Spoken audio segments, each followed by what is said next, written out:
the ball game. Take me out with the crowd. Buy me some peanuts and cracker jack. I don't care if I never get back. Let me root for the home team. If they don't win, it's a shame. For it's 1, 2, 3 strikes, you're out at the old ball game. And on the seventh day, God said, let's play 2. Well, that's normally attributed to Mr. Cub Ernie Banks. On day 1, God created the heaven and the earth. On day 2, he created the sky and the atmosphere, so we had nice fresh air to breathe. On third day, he created the land, including the ballparks. On the fourth day, created the sun, the stars, and the moon. And he had an ulterior motive for the moon because back in those days it shined so brightly you could play night games. And then on the fifth day, he created the birds, the fish, and everything else that flies. And then on the sixth day, he created all the animals, which included the cubs, the tigers, the orioles, blue jays, cardinals, diamondbacks, marlins, and the devil rays. And then he said on the seventh day, the sun is out, let's play 2. So it wasn't Ernie, it was God. The game started between the angels and the devil rays. And that's how it all began. So let's take a little road trip right now and see where it all started. Hoboken, New Jersey. A whole lot different than when I was here last, which was about 5 years ago.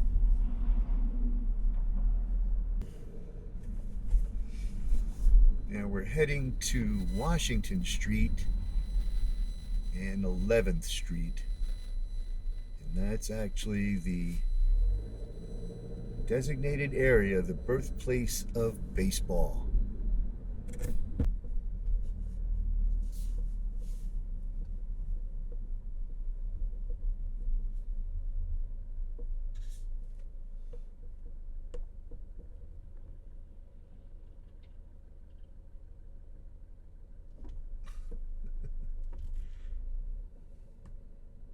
The park no longer exists. It was called Elysian Fields.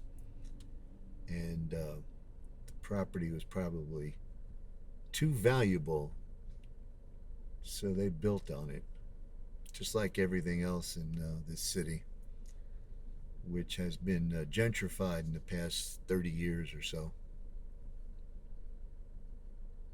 Used to be a blue-collar town, but not much of that around. And the rents went from $500 a month to over $2,000 a month for the same apartment.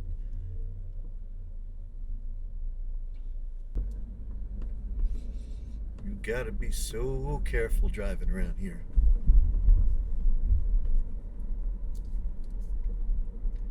We'd be really lucky to find a parking space, but that's kind of doubtful. Seems like you only can double park and run in and run out.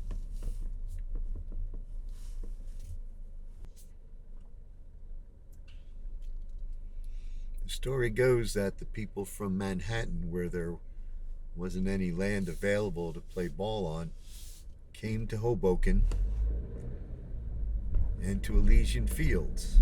Actual players were cricket players who used the game of rounders, which was a British game, as the basis for their new game called baseball.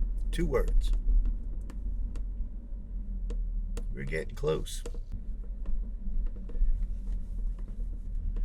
Tell me how you park here with these cars the way they are. I couldn't live this way. Once you park your car, you never want to leave it. You never want to take it out anywhere,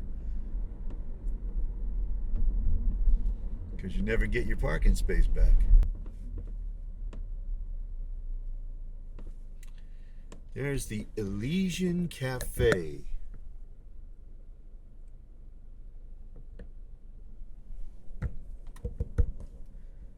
So some of the landmarks still have their connection to the old Elysian Fields.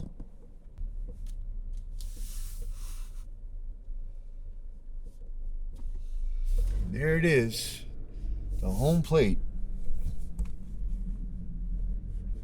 The landmark, the birthplace of baseball. Here's a segment we like to call Characters of the Game. And let's start off with the old professor, Mr. Casey Stengel. I was asking you, sir, why it is that baseball wants this bill passed.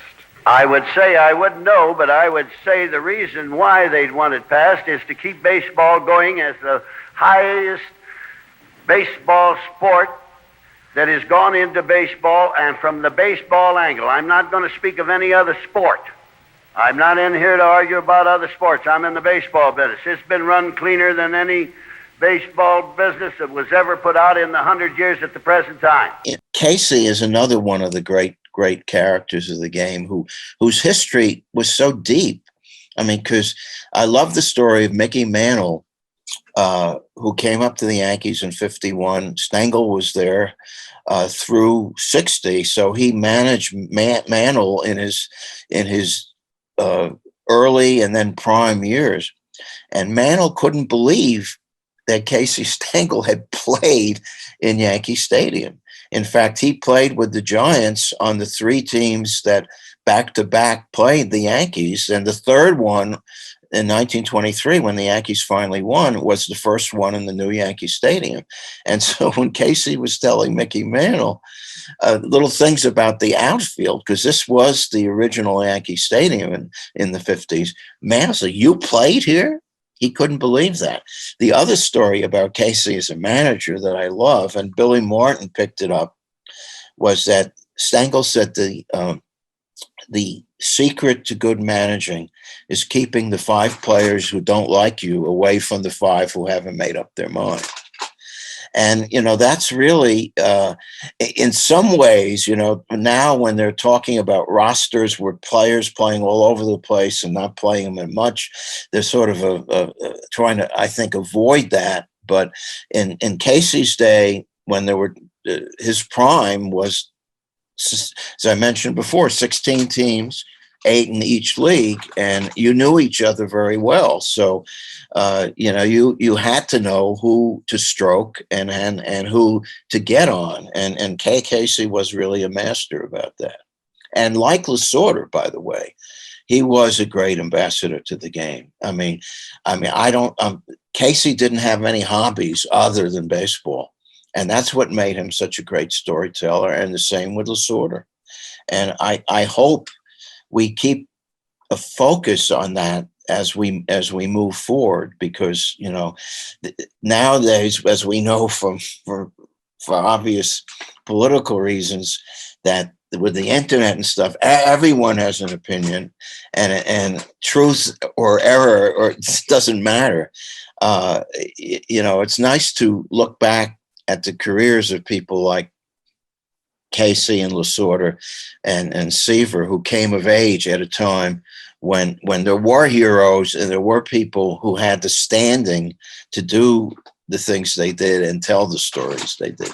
This, my friends, is a Dodger dog. Pretty nice looking hot dog, don't you think? We had these flown in from Los Angeles because we have somewhat of unlimited budget here at the Ballgame. They came just in time because we are sad to announce the passing of former Dodger manager and Hall of Famer Tommy Lasorda. He said one time, "When we lose, I eat. When we win, I eat." Tommy, this one's for you.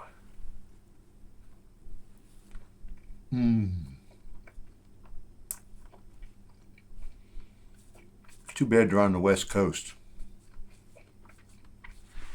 Tommy Lasorda was our guest speaker at our Scouts dinner a number of years ago. And I've been running the dinner for 38 years, and he was probably the best guest speaker that we ever had. Normally, we would get 280 people on the average come to our dinner. That year we had 325. It was the biggest dinner we ever had. People just wanted to see him. And that particular evening, to get him to come in, John Koziak was a scout with the Dodgers. And he said when he'd go to an organization meeting, he would ask Tommy if he'd be willing to come in. So he spoke to Tommy, and he happened to tell him that one of our awards that are named after Steve Lembo, a scout, longtime scout with the Dodgers. Steve was Tommy's catcher in AAA for the Montreal club in the Dodger organization.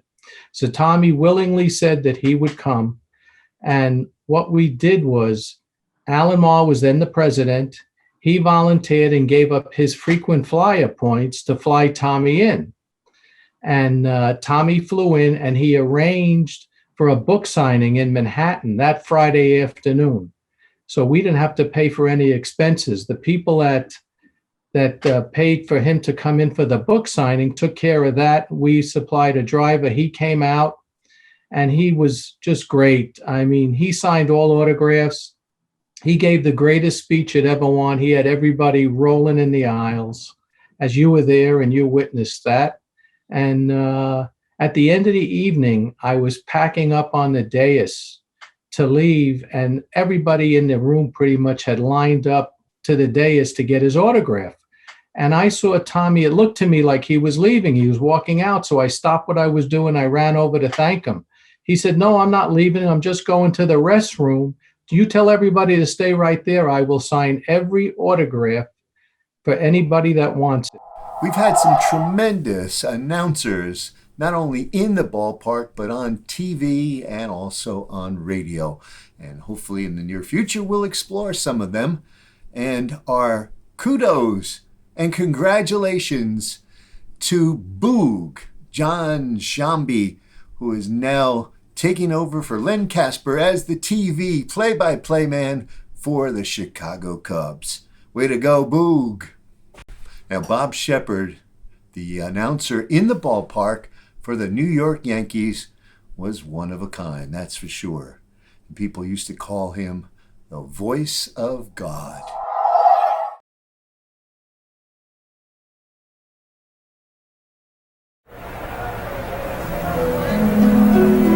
Good afternoon, ladies and gentlemen. Welcome to Yankee Stadium. You know, it's wonderful. I mean, he is a fixture at Yankee Stadium, and, you think back to 50 years ago and all the great Yankee players that were playing at that time. He has some great memories in that mind, and that voice is, his voice is still there. Here are the lineups. Leading off, the shortstop, number 10, Phil Rizzuto, number 10. Now batting, number 2, Derek Jeter. When you hear the voice, pitching for the Yankees, Tommy John. You know, it's just, you keep wanting to look around up there. Good afternoon, ladies and gentlemen.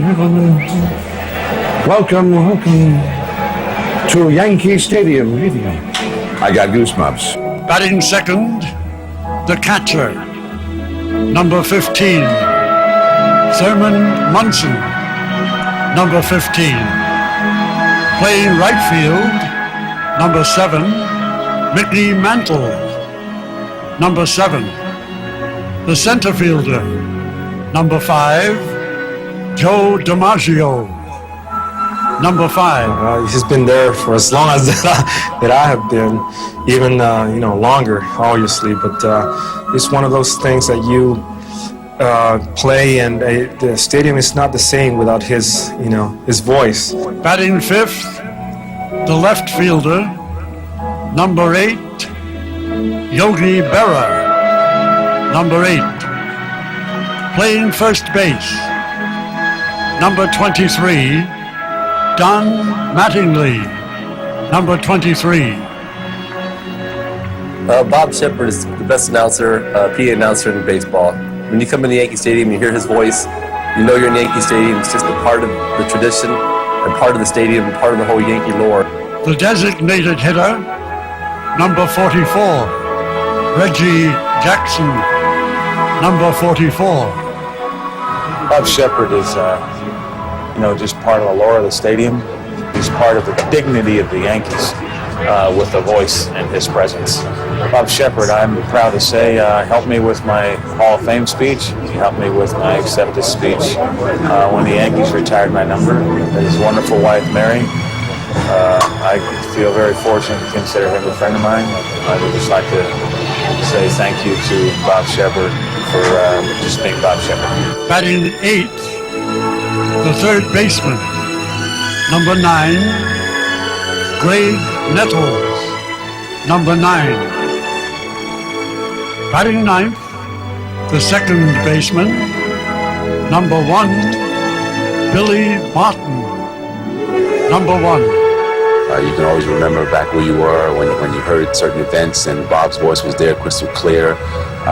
As a player, going to Yankee Stadium, it wouldn't seem right or it wouldn't be the same without Bob's golden pipes. And pitching, number 16, Whitey Ford, number 16. You hear the players say, God, I just love to hear Bob Shepard pronounce my name over the loudspeaker. And we broke in either the same year or 1 year apart, and we're still very good friends. Certainly Bob Shepard should be in the Hall of Fame. That's probably the highest compliment I can give him, because you think of the New York Yankees and Yankee Stadium and all the people that go there for the first time in their lives and hear that voice, it is probably one of the most memorable experiences you could ever have.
Even after Bob retired, shortstop Derek Jeter used Bob Shepard to introduce him when he came to bat. Now batting, number 2, Derek Jeter, number 2. We are heading to Fort Monmouth, New Jersey, specifically in the town of Eatontown, to go visit Dean Field, designed by the late Whitey Ford while he was in the service. Well, those are the new players. As you can see, they've got the run of the place.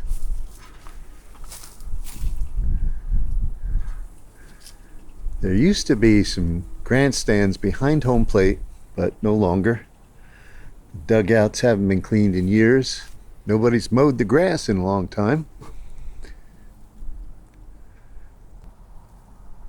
This is hallowed ground, designed by Whitey Ford when he was in the service.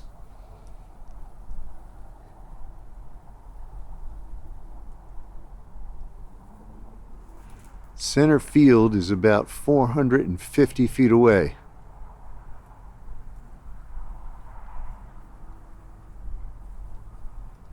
Down the line's about 310.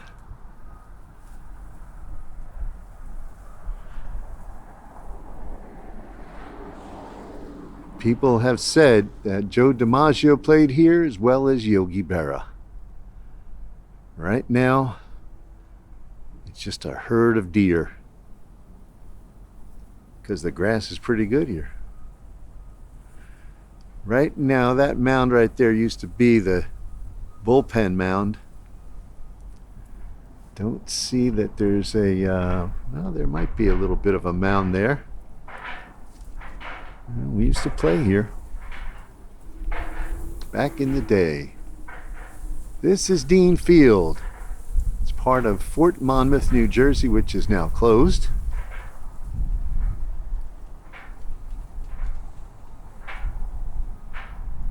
It was an unbelievable place in its day. A lot of inventions were designed and invented here for the Army. War. What is it good for? Well, do you know what war is actually? W-A-R. Let's go to our expert again, Mr. Lee Lowenfish, and he'll explain it to us. I have no idea what they're talking about. War, what is it good for? Well, I did a big book on Branch Rickey. And Branch Rickey was a great innovator, not just with Jackie Robinson race. I mean, he was trying to uncover the mysteries of baseball at the turn of the 20th century.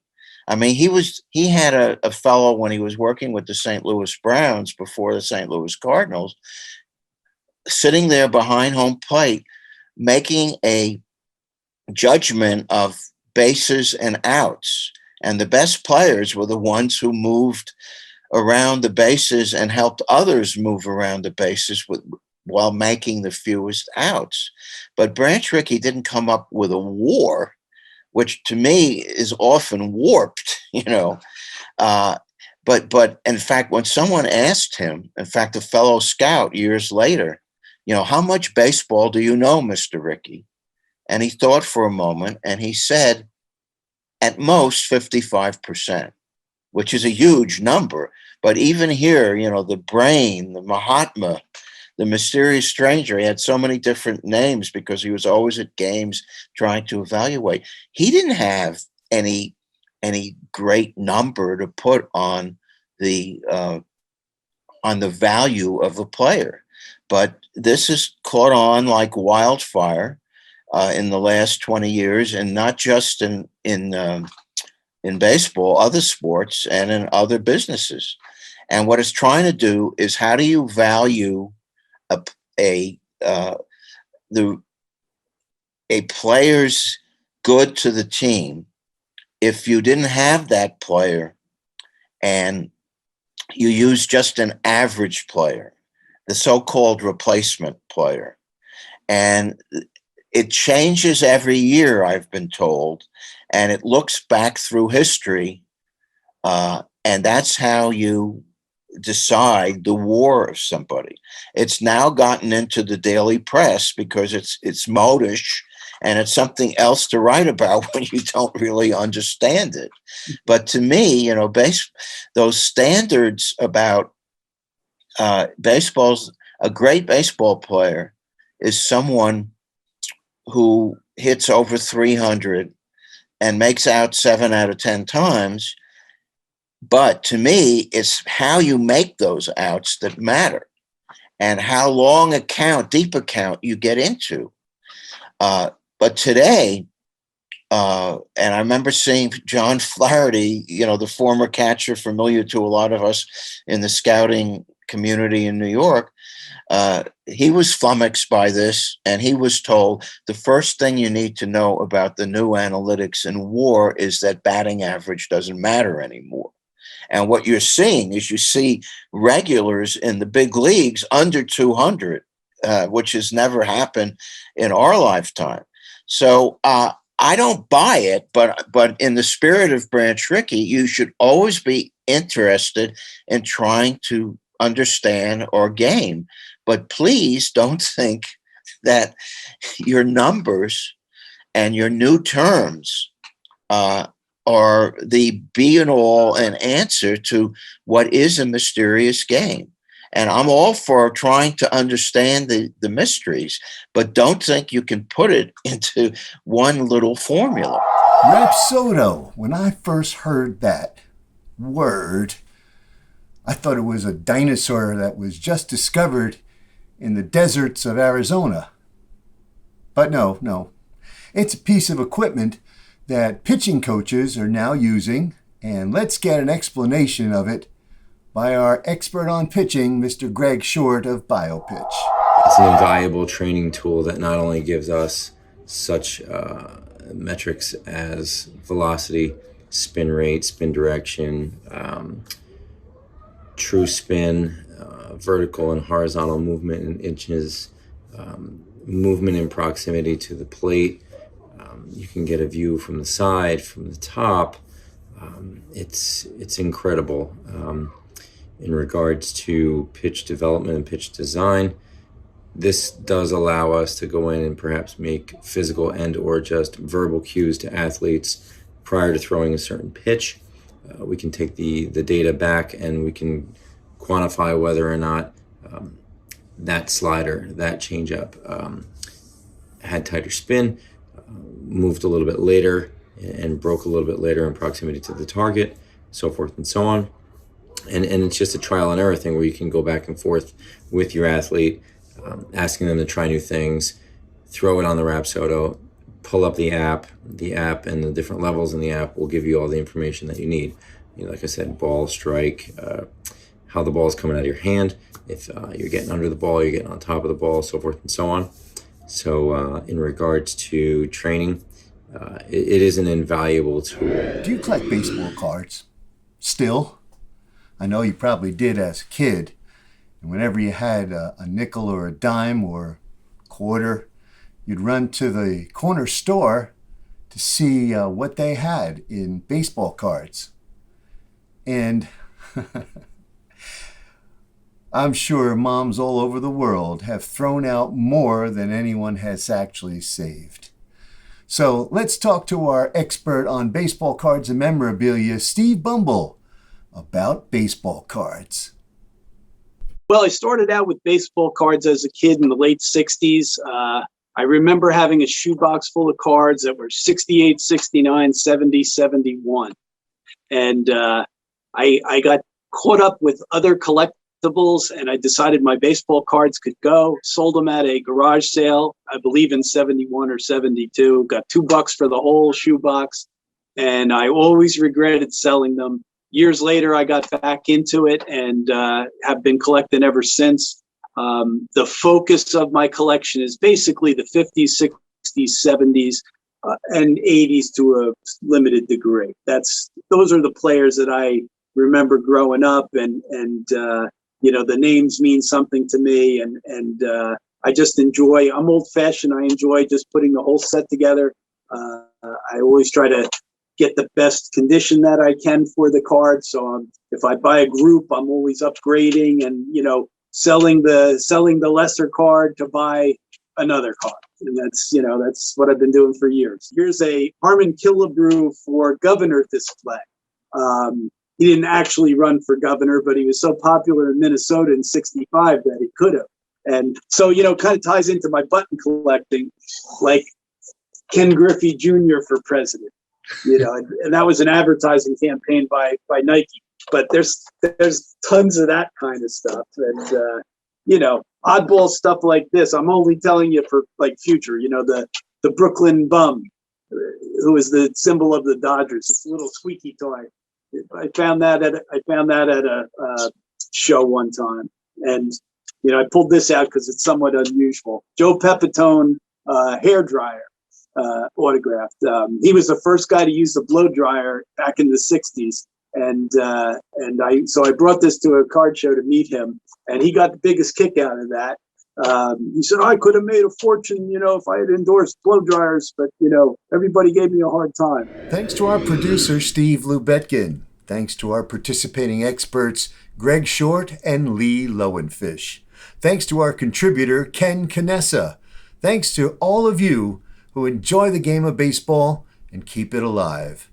And thanks to people like Casey Stengel, Tommy Lasorda, and Bob Shepard for their contributions to baseball. My name is Lee. Thanks for watching The Ball Game.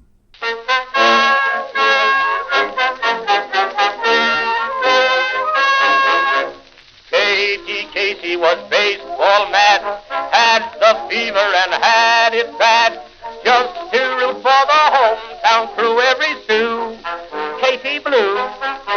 On a Saturday, her young beau called to see if she'd like to go to see a show, but Miss Kate said no. I'll tell you what you can do.